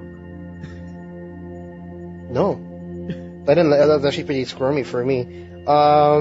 Mirrors. If you remember Mirrors. Is that a movie? The Kiefer Sutherland, that movie. No, I do not. Is it good? Because I watch that. I liked it. There's that one no, scene not where Kiefer Sutherland anymore. He's Big Boss now.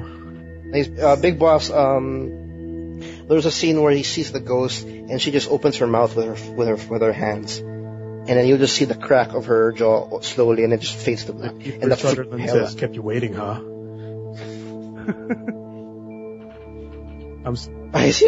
Is he a good Big Boss? Like I don't know. We're gonna go straight to Andreas right after. He's okay. For me, the scariest game for me is Silent Hill 1.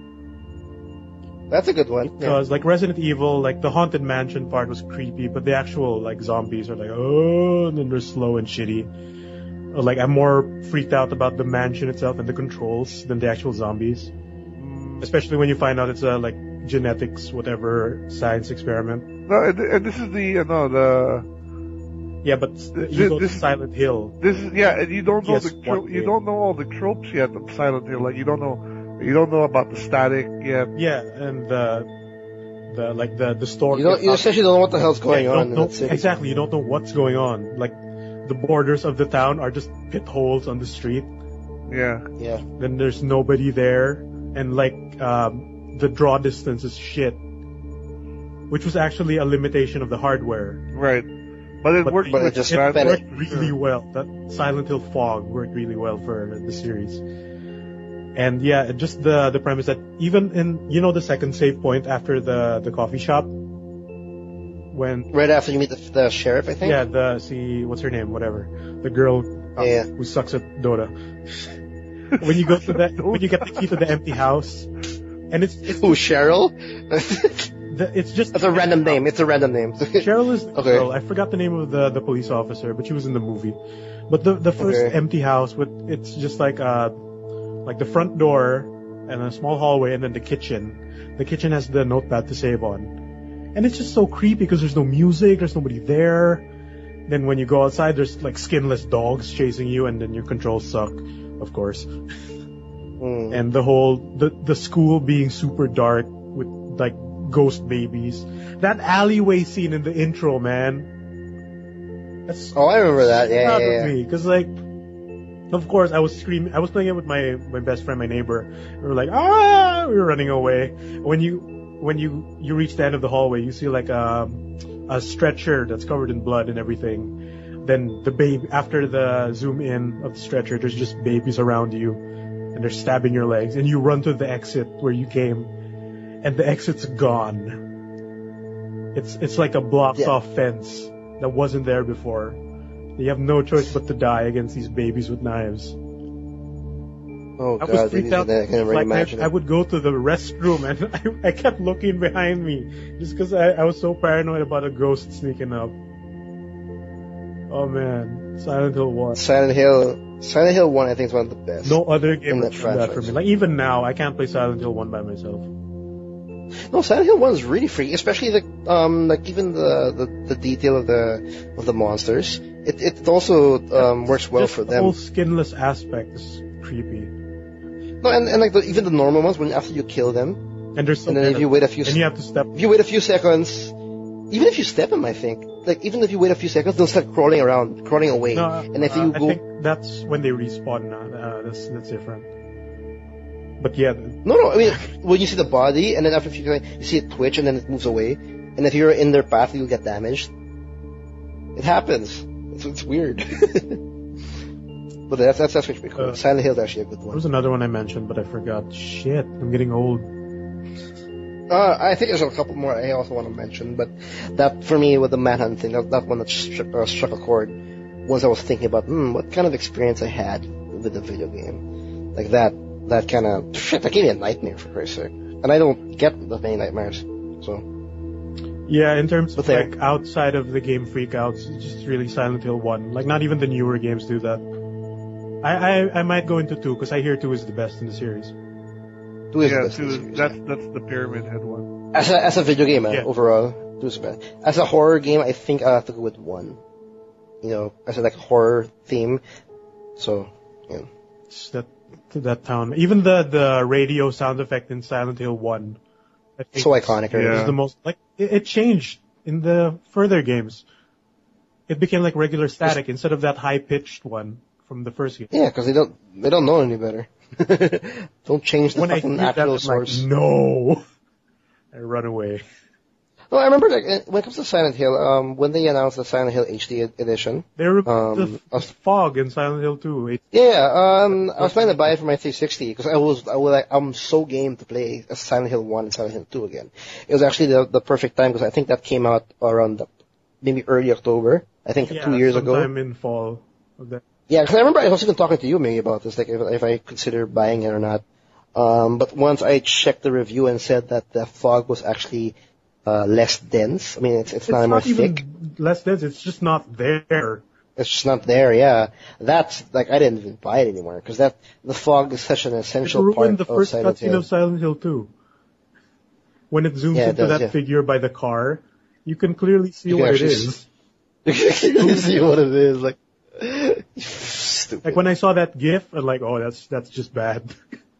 Not That's even just a video. I horrible, saw a yeah. GIF of it, and like that's terrible. I think it was Jim Sterling who tweeted that. And But there- you said you were going for the 360 version, right? Mhm. That's the one that they did not patch because they That's fixed it on another PS3, thing, but not for the 360. Because they don't like giving nice things to 360 owners, so. Especially those who are living in the Southeast Asia area. But there, I think that's it. Is there anything else you guys want to share in our like urban I'm saving it for next. or? Yeah, I'm saving it. Yeah, I don't want to. I think we have a good amount that's of plenty amount.